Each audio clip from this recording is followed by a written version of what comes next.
of the word crisis, they typically think of something catastrophic. Maybe an earthquake, perhaps a war, maybe a pandemic.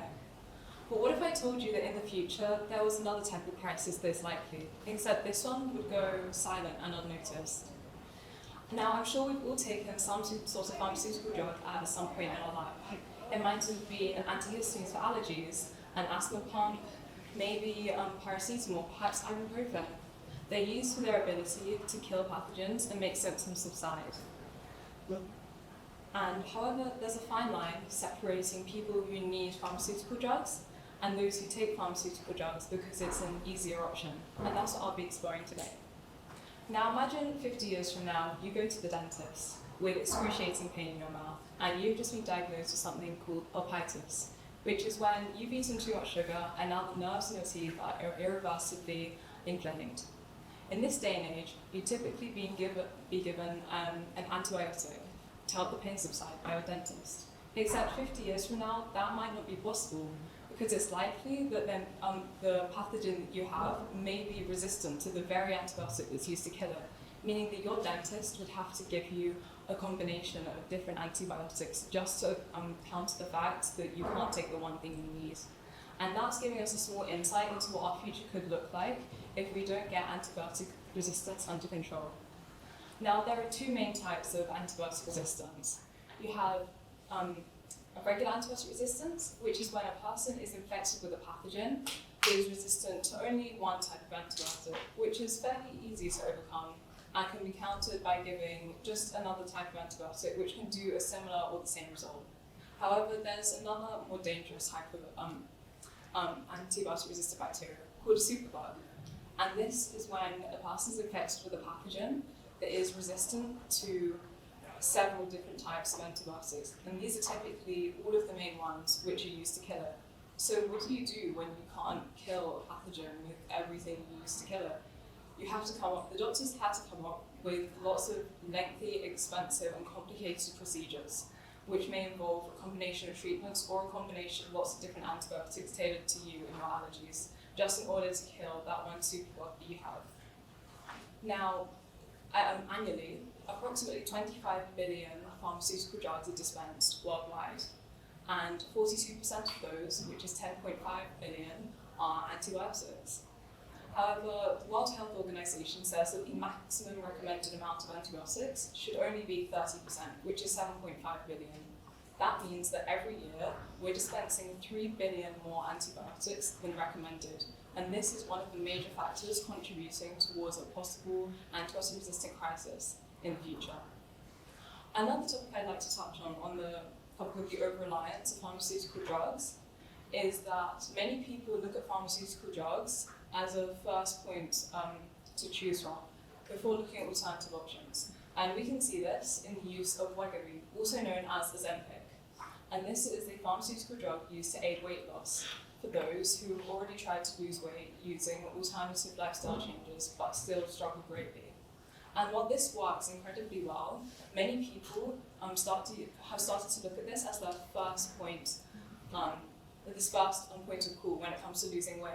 When in reality, many people should look at alternative lifestyle changes first, such as dieting and exercise, before losing weight, before trying to use Ozempic or Wegovy. And this can create a vicious cycle where people continuously need to use the same drug over and over again, and it can also create a feeling of dependence and possibly comfort. Now, trailing on from my point of comfort, many people find comfort in the use of pharmaceutical drugs as, aside from it helping them, it just makes them feel like better.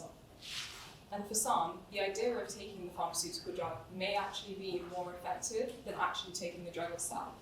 And we can see this for many people with mental health conditions such as anxiety and depression.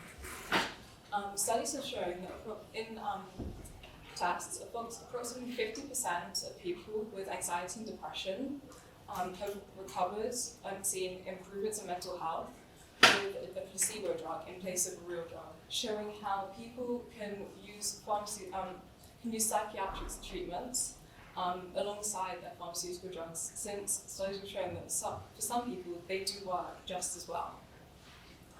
And this theme of comfort on pharmaceutical drugs can also link to addiction, especially pharmaceutical drugs involving opioids and benzodiazepines. Now, for these types of pharmaceutical drugs, they're slightly different because many people build up a tolerance to these types of drugs, meaning that next time, in order to achieve the same effects, they need to take more of that drug and more and more and more as time goes on. And then this can result in an addiction, which unfortunately for some can ruin people's lives.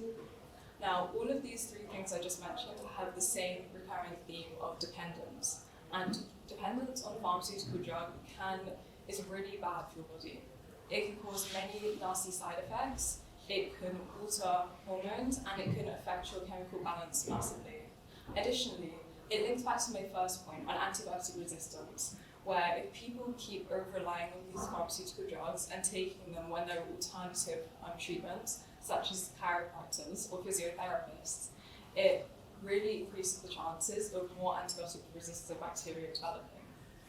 And one way to combat this would be for there to be more education on the dangers of taking pharmaceutical drugs and more training for doctors and pharmacists on when they should consider alternative treatment before directly dispensing pharmaceutical drugs. So, in conclusion, while there are many people who do over-rely on pharmaceutical drugs, there are also many people who don't, thanks to the good education we have globally. In my opinion, when considering if the over-reliance on pharmaceutical drugs could result in a crisis, I would say that it's likely, but luckily not in the near future. While we don't, the World Health Organization states that antibiotic resistance is one of the world's major public health threats at the moment, due to the large proportion of people it kills each year and its difficulty to treat. And while we don't know how long it takes for antibiotic-resistant bacteria to develop, we do know that for any new antibiotic-resistant bacteria that forms, it takes many, many years for it to become widespread and to become a major point of concern. And thankfully, due to the rapid improvement in pharmaceutical drugs, technology, and hospital equipment, there's a system of very good equipment ready to combat antibiotic resistance as it's needed. Thank you.